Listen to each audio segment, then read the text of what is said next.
buka materinya. Udah buka dulu.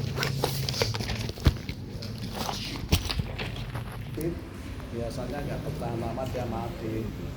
Dan nggak sampai 10 tahun. Teorinya hanya 30, tapi kebanyakan hanya 10 tahun dan meninggal gara-gara lesit, kondisi tidak ada tonus itu nanti fungsi dari parunya itu yang terganggu bisa dia mati. Nah, pada kasus lesit itu selain masalah itu juga thresholdnya sangat tinggi, sehingga rasa lapar itu nggak ada. Kalau bayi lapar kan nangis ya. Jadi kalau lesit CP lesit itu nggak merasa lapar ya, diem saja. Dia orangnya putus. Sehingga yang Anda jumpai di lahan nanti kebanyakan adalah spastis. Spastis itu apa? Atau spastis itu tonus yang berlebih banget. Sehingga tonus yang berlebih itu berdampak susah dikendalikan kan gitu ya. Maka nomor satu yang dilakukan menurut metodenya MBT adalah penurunan spastisitas. Kalau Brandstrom kan cukup dipacu kan gitu ya, terus dikeluarin kan gitu. Kalau ini enggak, turunin dulu karena menurut obat itu adalah bentuk dari pola sinergis patologis. Nah, sesuai namanya kalau patologis itu pasti masalah kan itu. Nah, misalnya untuk ekstensor spastis kita bisa menggunakan point of controlnya adalah kepala, termasuk shoulder gitu. Jadi kalau dia spastis kencang gitu, makan gitu, karena sampai begini gitu ya, makanya juga gitu. Jadi pada yang atetoid itu sampai seperti ini ya, tempat itu. Kalau yang spastis ya begini, kalau dia yang atetoid sampai ekstensi ini. Untuk ngendorin kayak gini kita nggak usah susah-susah, cukup kepala ini saya fleksikan. Nah, dia udah kendor, sama kan? Di kepala ini saya fleksikan gini, sama bahunya gitu, udah kendor. Nah, sebenarnya ini seperti mekanisme SPNR, symmetric tonic neck. Kalau kepala fleksi diikuti fleksi dari sisa anggota. Kemudian kalau ekstensi kepala posisinya di sini, atau sana ya, mundur lagi. Ini apa saja. Nah, biasanya kalau untuk ekstensi kepala kita posisikan duduk atau tengkurap gitu ya.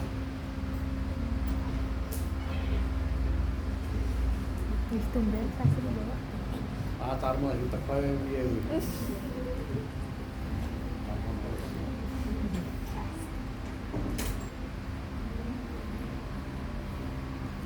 Potong Mas rambutmu wis acak-acakan.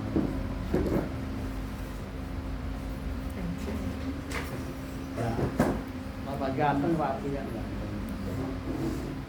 Kayak ini loh, tanpa rambut pakai.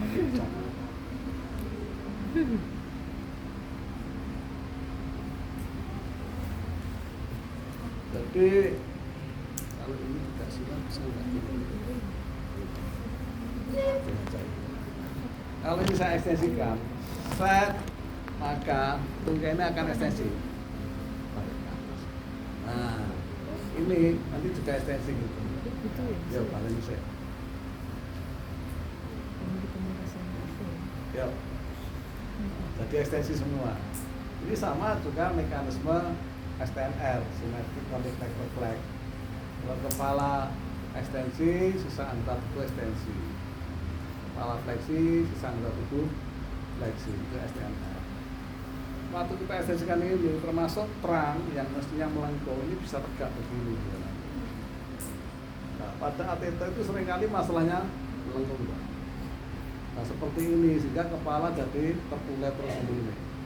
Kan tinggal sama ngerang anak itu tes setelah itu cukup kita ekstensikan kepala gini. Set gitu ya. Kita tambah itu dia semakin ekstensi gitu. Masih fleksibel J6.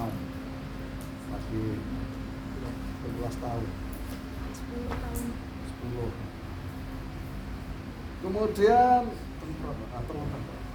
lengan sama shoulder girdle. Yang pertama endorotasi dengan shoulder girdle protraksi. Jadi kalau ini lengan saya indukkan begini, kita ke dalam dan saya protraksikan begini ya. Jadi putar ke dalam begini, maka responnya adalah ekstensor spasme yang gini tadi itu akan kendor. Seringkali kita gunakannya itu kanan kiri bareng, kita dari bahu seperti ini. Dia sudah kendor semua. Jadi untuk menginhibisi yang menghambat spastisitas. Cuma untuk endorotasi shoulder girdle ini ada side effect berupa rigiditas kadang-kadang. Rigid tahu nggak? Rigid itu kaku, spastis tegang, kenceng banget itu ya. Kalau rigid itu udah kaku, wah kenceng itu. Namanya rigid. Pada neck, trunk, hip maupun ulcer. Jadi efeknya kadang-kadang dia malah sisa anggota tubuh semua menjadi rigid. Itu side efeknya. Nah, untuk mencegah itu solusinya biasanya kita lakukan pada posisi duduk sehingga hip terkunci tidak akan rigid. Kemudian eksorotasi dengan elbow ekstensi dan supinasi. Misalnya begini, ini langsung kita putar begini, set, gitu ya. Eksorotasi seperti ini. Gerak seperti ini itu akan menginhibisi flexor spastis. Jadi pada kasus CP yang seperti ini untuk menginhibisi spastisasi ini nggak perlu satu persatu gitu loh. Kita langsung putar gini.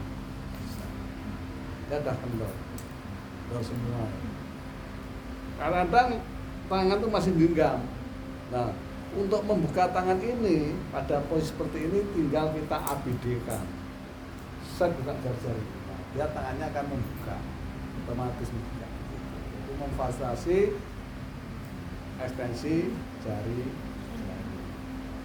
Nah, itu yang C berarti. Langsung ya, dari B langsung ke C.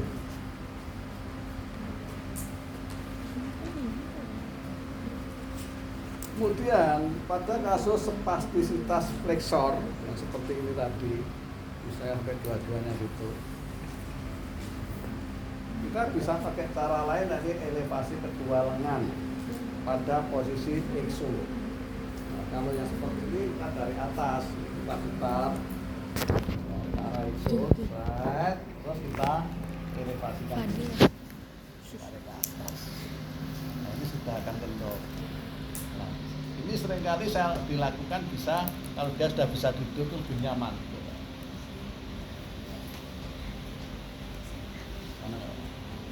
Duduk yang seperti ini kalau dia spastis ini kita putar, set keluar gitu, tinggal kita taruh ke belakang ini. Sehingga waktu dia kita tunjukkan begini aman, udah kendor semua. Nah, ini yang terkunci. Kalau pada wanita biasanya ini yang hiperekstensi ya, ini enak. Kalau laki-laki nggak hiper, karena seperti ini dia deglik ke belakang gitu ya. Nah, untuk mencegah deglik gitu kan ya, itu kita bisa kunci pakai ini. Ini kita bisa tekankan di sternum di atas sternum. Kayak gitu. Kemudian ini lanjutnya tuh, kalau yang ini seperti ini terus kita diagonalkan begini, itu yang E. Ini inhibisi flexor spastis. Biasanya dilakukan untuk cara berjalan. Ya untuk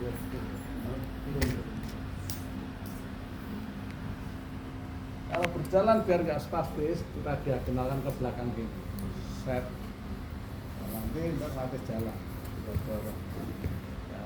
Kiri dorong, kanan dorong, kiri dorong, bisa kita latih seperti itu. Ini susahnya NDT itu pasiennya normal itu, ora ketok. Kalau seperti benar ya wah orang cek. Berarti kamu bisa. Dan terang. bisa Iya, kok. Genggam tangannya.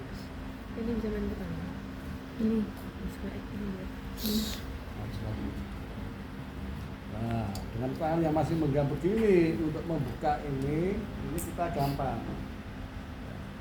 Ya, ini cukup dengan ABD. Ini kita posisi supinasi dulu. Set. Terus kita ABD-kan di jari. Set yang buka. Buka. Ya. Tapi nggak perlu kita buka satu-satu gini, susah banget. Itu nanti kalau Anda udah mulai coba praktek itu ya di rumah sakit atau terus pasti Anda baru ngerasain, oh kayak gini tuh susahnya. Dengan teknik-teknik NDT ini Aku bisa membuat lebih mudah. Kemudian, nah untuk tungkai berbaris sekarang. Tungkai ada fleksi tungkai, yang pertama, yang kedua eksorotasi pada posisi dan tiga dorsifleksi. Ini cara lakukannya saya DC dulu ya, dorsifleksi dari jari kaki. Jadi pada posisi seperti ini cukup kita ambil jari-jarinya ini, kita dorsifleksikan begini. Dengan dorsifleksi jari-jari ini dia akan berdampak inhibisi ekstensor spastis tungkai yang tadinya tegang dia jadi kendor karena dengan dorsifleksi ini set dengan jari-jarinya saja jadi kendor seperti ini. Saya bisa yang A fleksi tungkai tinggal saya dorong ke arah fleksi ini. Kalau ini saya tekankan ke arah fleksi, maka dia akan berdampak mendorong ke arah ABD IXO. Dorong ke saya, ABD IXO. Buka. Nah, seperti ini. Nah, ABD IXO berarti yang B, eksortasi pada posisi ekstensi seperti ini. Setelah IXO seperti ini kalau saya tekankan lagi, dia memfasilitasi gerak ABD dan dorsifleksi seperti ini. Set, gitu. Ini upaya 3 ya. Pertama, ini dulu, strand, dia akan kendor. Biasa posisikan begini, sudah jadi kendor. Setelah kendor, langsung saya dorong ke arah fleksi kedua tungkai yang A berarti. Set. Kalau saya tekankan ke perut, set, dia akan dorong ke arah ABD IXO. Set. Nah, ABD IXO ini kalau saya tambah ke arah IXO-nya kuat, justru dia akan memfasilitasi gerak ABD, dia jadi ABD dan dorsifleksi seperti ini. Nah, kalau ABD dorsifleksi kan sudah keluar dari pola spastisitas. Saya statusnya kan ABD plantar. Jadi susahnya yang doang gitu ya. Responnya kan ini normal kok GCP saya. Kita dandani ini sekarang tengkurap dengan lengan di atas begini.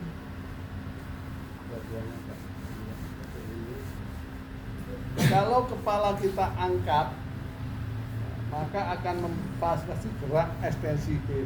Ini kalau saya angkat begini, set, copot, pas. Saya angkat, ini jadi ekstensi seperti ini. Saya. Nah, gini ya dua-duanya ya. Yuk. Nah, jadi ekstensi ini. Memfasilitasi gerak seperti itu. Jadi untuk mengekstensikan nggak perlu satu persatu kan saya angkat begini, tapi cukup dengan ekstensi kepala. Kemudian kalau lengannya sekarang saya bikin horizontal, di sini posisinya sampai aja lebar. Tapi ya tetap gede ini, karena ini tempatnya kurang lebar. Ini kalau saya angkat kepala, maka akan terjadi nanti ini kalau saya angkat begini, ini akan terangkat. Ya, dan jari-jari buka. Ya. Ya. Jadi orang mau terbang. Gengsi. Yuk. Ya.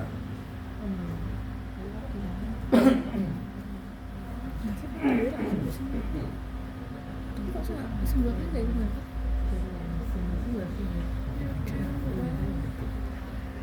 Posisi namanya side ini ya. Kalau saya angkat pada posisi side fleksi, saya fleksikan ke sini misalnya, set, baru saya angkat dulu, set, gitu ya. Ini responnya adalah fasilitasi fleksi ABD lengan, fleksi ABD tungkai sesisi dan seperti orang merayap tadi berdiri nanti. Misalnya, set, ini tak angkat, set, maka yang ini akan begini, yang ini akan Kok gemes banget. set, seperti ini jadinya. Kalau saya responnya itu ya. Itu penasaran saya asli deh. Nah, kalau ini saya ganti, pindah ke kanan, set, ini ikut akhirnya. Jadi seperti merayap toh. Maka kalau melatih merayap itu cukup gampang sebenarnya. Ini udah gede buat kalau bayi kan enteng banget. Ya, dengan cara kepala di set fleksikan dulu, fleksi ke samping, terus sudah angkat, berat sisi kanan. Potong tangan nih, Sil. Gantian sisi kiri. Ini Coba balik. Yo. Ya, susah. Tapi geraknya seperti itu, ini seperti orang merayap. Gitu. Ya, kalau orang Medan kan rayap. besi.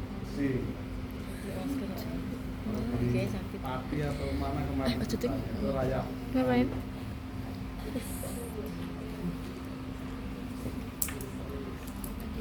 Terlepas nggak?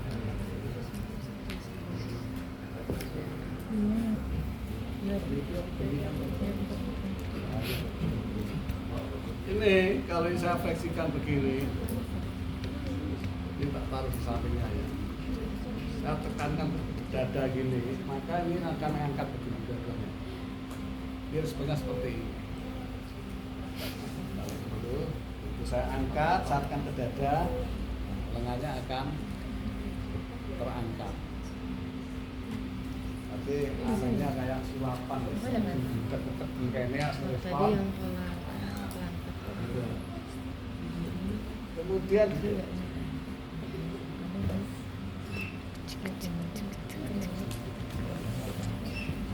seperti ini. Gripping. Ini kan hip fleksi. Nah, hip fleksi. Kalau ini terang tak dorong ke depan, lengan diposisikan ABD, maka dampaknya adalah ekstensi spine dan angkat kepala. Ini kita abadikan dulu seperti ini posisinya. Kemudian kita tekan punggungnya biar dia ekstensi. Tak jadilah diangkat seperti ini. Problem utama pada shape itu seringkali dia kontrol kepalanya jelek ya, sehingga dia posisinya seperti ini. Untuk angkat ini cukup saya tekan di lumbalnya sehingga jadilah terjadi gerak ekstensi perang. Ekstensi perang akan diikuti kepalanya terangkat, melatih kontrol kepalanya seperti itu. Kemudian lengan lurus ini saya abadikan begini, terus bisa ini, terus awalnya begini, terus saya arahkan ke depan dan kita pertahankan seperti ini. Ini bisa untuk menstabilkan shoulder girdle ini. Jadi ini kita tekan begini ya, dari atas ini, bawahnya ini kan, ini kita tekan ke atas. Nah, inilah kemarin kita kenal hip flexing gitu ya, diposisikan seperti ini. Dia akan menstabilkan shoulder girdle sekaligus fasilitasi kontrol kepala saat putusi. Putus itu begini. Ngantuk banget ya. Pengen merem gitu. Ini seperti ini ngelatihnya nanti. Ini saya angkat begini. Ya. Terus saya tarik ke arah duduk. Inilah putusi. Ini untuk melatih kontrol kepala. Awal mula kan biasanya kepala terkulai, tertinggal kepalanya. Tertinggal. Nah seperti ini. Dengan saya gerakan seperti ini nanti dia akan upaya ngangkat kepala, jadilah perbaikan kontrol kepala. Kemudian, nah pada posisi duduk seperti ini, spine fleksi seperti ini, melangkung ke depan ini kalau kita tekan sternumnya itu akan berdampak inhibisi yang retraksi shoulder, yang shouldernya begini loh, yang udah kuat ini loh, sampai kalau didudukkan bisa digeblak gitu loh ya, itu terjadi pada CP. Itu cukup saya tekankan di sternumnya ini, pakai ini, sternum ini tekan, set, nanti dia kendor dan kepala jadi ngangkat juga. Nah, penekanan pada sternum. Kalau ini saya tekan pak begini kan dia jatuh toh, maka satu tangan taruh di punggung bawah. Kemudian ini standing dan walking. Ini standing tahu nggak? Ini namanya knee standing atau kneeling. Di atas atasnya di matras, ada matras. Ada posisi seperti ini misalnya ada sama. Ada kita posisikan knee standing kayak gini. Kemudian kedua lengan saya fleksikan seperti ini, pronasi dan ini diposisikan indo.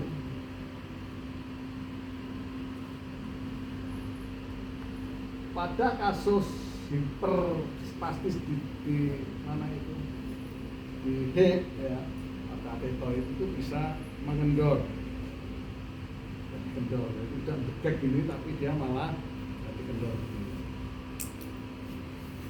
Ini untuk latih jalan kneeling, ya, jalan tumpukan ini. Ya. Nah, untuk latih gini nanti caranya tinggal begini.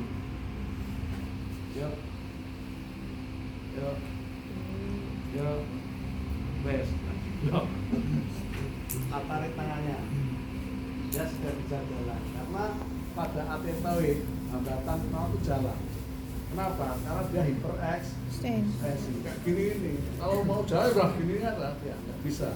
Nah, dengan diposisikan lengannya ke depan gini, posisikan indo, dia kendor, sehingga bisa jalan. Nanti untuk melatih jalan pada posisi seperti ini juga kayak gini.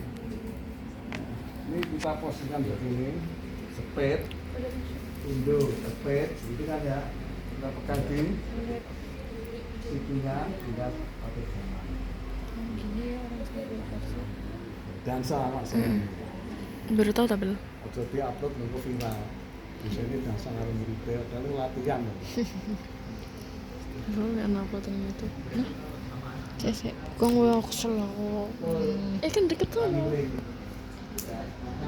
Kalau di kan mainnya matras, lantai 2.